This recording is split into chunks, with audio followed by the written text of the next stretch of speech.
Bonjour à tous les amis, bonjour à tous les abonnés, bonjour à tous les éleveurs et tous ceux qui me suivent. Dans cette vidéo qui va arriver, je vais vous donner l'interview d'un technicien qui gère un jeune technicien qui gère des bâtiments, des chefs de bâtiment et tout l'aspect de fonctionnement et de la prophylaxie de la ferme.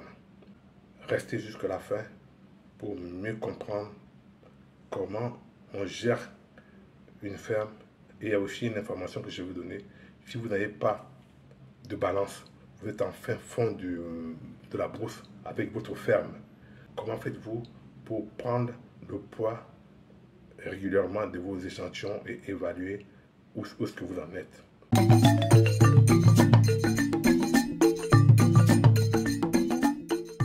Je m'appelle Simon Alalimbi, je suis fonctionnaire des finances en France et je suis consultant en marché public. Sur ma chaîne, j'accompagne les artisans, les TPE et les PME de la diaspora et de l'Afrique à développer leur activité et à gagner des marchés. Si vous êtes nouveau sur ma chaîne, abonnez-vous maintenant, c'est gratuit. Activez la cloche de notification pour être averti automatiquement dès la publication de mes dernières vidéos et bénéficier des conseils et astuces que je donne sur les marchés publics et sur le business, l'entrepreneuriat en général. Alors bonjour, je sais que vous êtes le technicien, tu es le technicien, excuse-toi. Présente-toi, comment tu t'appelles? Je m'appelle Boko Pierre. J'ai fait ma formation à l'université Media Broga, une formation en production animale. Votre spécialité, qu'est-ce que vous faites au niveau de la ferme? Ma spécialité, c'est de coordonner les activités de la ferme et de suivre l'évolution des sujets. Quand je parle de coordonner, ça veut dire depuis l'arrivée des poussins, je dois déjà préparer les bâtiments pour accueillir les poussins. À la réception, je dois faire le démarrage, ainsi de suite jusqu'à la vente. Tout ce qui est comme système de production, c'est moi qui gère jusqu'à ce qu'on arrive à la vente. Donc ça veut dire que vous maîtrisez un peu l'équipement, les abreuvoirs, les mangeoires, tout le système comme vous m'avez montré tout à l'heure pour l'eau, l'arrivée d'eau, tout ça. C'est vous qui êtes responsable de tout ça? Oui, je suis le responsable de tout. Actuellement, on n'a pas encore un spécialiste pour l'équipement. Nous-mêmes, on gère l'équipement. On arrive à le faire facilement. C'est pas aussi compliqué que ça. D'accord. Voilà. Même les petites réparations, souvent quand il y a les tuyaux qui sont en panne, nous-mêmes, on arrive à les réparer sans souci. Vous êtes combien dans l'équipe? Vous êtes le responsable, vous avez du monde avec vous? L'équipe, ça varie. Ça dépend actuellement. Des permanents et des occasionnels ou des... Oui, actuellement, on travaille plus sur le nombre de personnes par sujet. C'est-à-dire, si on a un bâtiment de 6 000, on prend 2 personnes pour le bâtiment. Là, si on a 3 bâtiments de 6 000, par exemple, ça nous fait 6 personnes qui doivent travailler dans le bâtiment. Pour le service. Pour la période du bâtiment ou bien c'est pour en continu? Non, en continu, mais je préfère qu'on spécifie de cette manière. Pour avoir le nombre. Voilà, pour avoir le nombre par bâtiment. On les prend en continu. C'est une équipe qui est là. Et tant que bon, il n'y a pas eu de soucis, quelqu'un n'a pas démissionné, l'équipe continue le travail. Depuis que je suis venu ici encore avec la même équipe, on continue le travail ensemble. Donc actuellement, si on doit remplacer, s'il y a des gens qui sont vacataires, qu'on doit les remplacer, il faut au moins tenir compte du nombre de bâtiments et de la disponibilité, parce qu'il ne faut pas prendre pour prendre. Il faut prendre en fonction du nombre de poussins. Donc l'équipe est gérée de cette manière. L'effectif au fait. D'accord. Voilà. On prend l'effectif en fonction du nombre de poulets qu'on a. Donc si on prend moins de sujets, qu'on a plus de personnel, ça fait des dépenses inutiles. Bien sûr. Voilà, donc c'est pour ça que j'ai précisé. Il faut optimiser. Oui. Voilà, c'est pour ça que j'ai précisé. J'ai mis plus d'accent sur cet aspect. Pour qu'on comprenne qu'il ne faudrait pas prendre plus de personnes pour ne pas qu'ils... Ben oui, mais la main-d'œuvre, ça coûte. Hein. Voilà, c'est pour ça que j'ai plus insisté sur cet aspect. Alors, si vous êtes en vacances, comment ça se passe? Vous avez un suppléant, quelqu'un, parce que j'ai vu que vous maîtrisez tout le système. Si vous n'êtes pas là, comment ça se passe? Bon, actuellement, c'est organisé. Moi, je suis le chef de la ferme. Après ça, j'ai un sous-chef.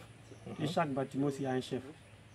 D'accord. Voilà, donc, il y a un chef par bâtiment. Il y a un chef par bâtiment. D'accord. Voilà. Donc déjà, le chef de bâtiment, déjà, lui, maîtrise tout le système. Même à mon absence. C'est vrai qu'il ne peut pas tout faire, mais il y a ce qu'il peut faire. D'accord. Voilà, avant mon arrivée. Et il y a le sous-chef aussi qui est là, qui maîtrise beaucoup de choses aussi, qui peut me suppléer quand je ne suis pas là. Pour l'instant, vous avez combien de bâtiments? Bon, pour l'instant, on a 3 bâtiments, mais il y a 2 où il y a des poulets. Il y a un 3e qui est en préparation pour accueillir des poulets. Dans ce bâtiment, pour le moment, le bâtiment est vide.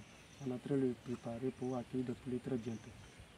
D'accord. Et le personnel loge sur place ou bien il vient travailler et repart? Bon, ici, tout le monde est sur place. Tout le monde loge ici, tout le monde mange ici, on fait tout ici ensemble. C'est un métier très passionnant. Je vois que moi, je découvre le travail. J'ai vu que vous, quand le responsable, quelqu'un comme vous qui est important dans le dispositif, il n'est pas là, ça va poser un problème, quoi. Bon, ça peut pas trop. Peut-être c'est sur une longue période. D'accord. Une longue période, mais pour une journée ou 2 journées, je pense que l'équipe qui est là est capable de gérer les situations. À moins que ce soit une situation très grave. Sinon, l'équipe est déjà bien formée. Parce que quand ils viennent, pourquoi les nouveaux qui viennent, on les affecte toujours, ils travaillent toujours avec un chef de bâtiment qui a de l'expérience. Voilà. Moi, j'ai des chefs de bâtiment qui ont fait plus d'1 an dans le domaine. Donc déjà, ils maîtrisent pratiquement tous les brouillages. Donc, sur ce côté, on n'a pas à avoir peur. Donc, les nouveaux travaillent avec les anciens pour apprendre. Ici, on ne vient pas pour travailler seulement, mais en même temps, on vient pour apprendre. C'est surtout voilà, ça c'est un aspect qui me plaît beaucoup sur cette ferme, parce qu'on ne vient pas pour travailler seulement. En même temps qu'on travaille, on apprend. On apprend, non seulement pour nous-mêmes, mais pour améliorer certaines choses sur la ferme. Vous avez un veto ou bien c'est toi qui assure? Non, pour le moment, on n'a pas de veto. Ta formation te permet de tout faire. Oui, mais il y a des limites, quoi. Le veto, lui, il est encore plus spécialiste. Voilà. Mais déjà, moi, je peux détecter ou bien je peux soupçonner la maladie. Au cas où il peut passer, on a besoin d'un veto. Vous faites venir. Sur le terrain, déjà, moi, je peux détecter s'il a maladie ou pas. Mais si on doit approfondir pour savoir c'est quoi. Et on peut souvent voir la maladie. Il y a des maladies que moi, je peux traiter sur le terrain. Et il y a d'autres. Il faut faire venir le veto. Vous n'avez pas un service d'un vétérinaire qui est à vous, enfin, que vous le payez tous les mois ou en cas de besoin, il vient vous aider. Nous, on finit les techniciens. Moi, j'ai fait le programme. Les médicaments dont j'ai besoin. On va dans une pharmacie vétérinaire, on paye les médicaments. On les stocke ici, moi, mais j'ai fait mes traitements. Mais c'est au cas où. Maintenant, c'est quand il y a des complications, maintenant, le veto doit intervenir.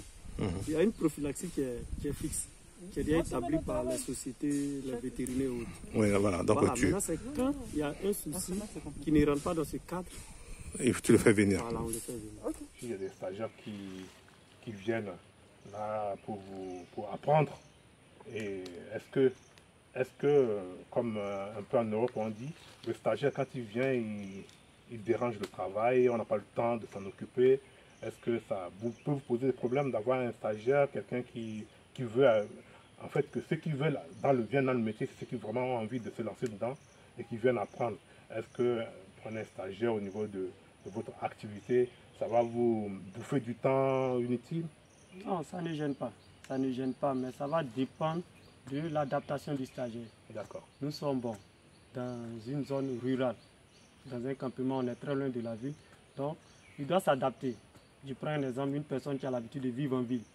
Venir vivre ici, peut-être sans climatiseur. Une personne qui est habituée à ces choses, quand il doit s'adapter. C'est ça le plus important. C'est bien de le dire parce qu'il faut que les gens connaissent les conditions pour venir là. Exactement, il faut s'adapter. C'est tout. C'est un métier passionnant, mais en même temps, il faut beaucoup de courage, il faut beaucoup de sang-froid. Comme moi, je le dis toujours à ceux qui viennent ici nouvellement, en élevage, la seule règle, c'est qu'il n'y a pas de règle. Même à 3 h du matin, on peut se réveiller pour travailler.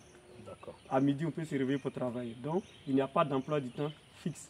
Nous, on travaille en fonction de la réalité du terrain. Si tout à l'heure, j'ai un souci dans mon bâtiment, je ne regarde pas l'heure. D'accord. Voilà. S'il y a un souci, immédiatement, je dois gérer le problème. Je n'attends pas parce qu'il est midi, je mange ou bien je descends. Non. Et le stagiaire qui vient doit comprendre cela. Doit comprendre ça. Voilà. Qu'en élevage, il n'y a pas de temps. On peut travailler à tout moment. On travaille en fonction des sujets, en fonction de la réalité du terrain. D'accord. Alors les amis, vous voyez, Vous avez en Afrique, ici en Côte d'Ivoire, à Abidjan, des fermes qui acceptent des stagiaires et qui ne les font pas payer. Bon, je ne sais pas, après, ça peut évoluer, mais vous savez, en Europe, principalement en France, les stagiaires, il faut payer 1 000 € pour une semaine de stage dans une ferme, hein, cette pratique. Donc, je vais mettre les informations et que c'est important de venir ici visiter. Et si vous voulez vraiment maximiser, venez en Côte d'Ivoire, venez dans cette ferme que je vais mettre tous les éléments, les contacts, le téléphone dans ma description. Bon, merci beaucoup. Merci à vous.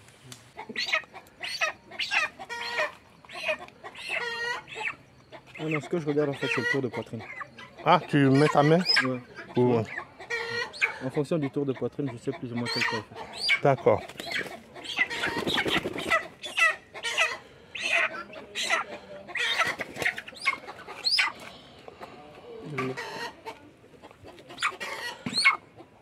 En fait, c'est vraiment une technique que tu as développée, que tu sais, au lieu de prendre un échantillon et peser. Voilà, nous arrivons à la fin de l'interview.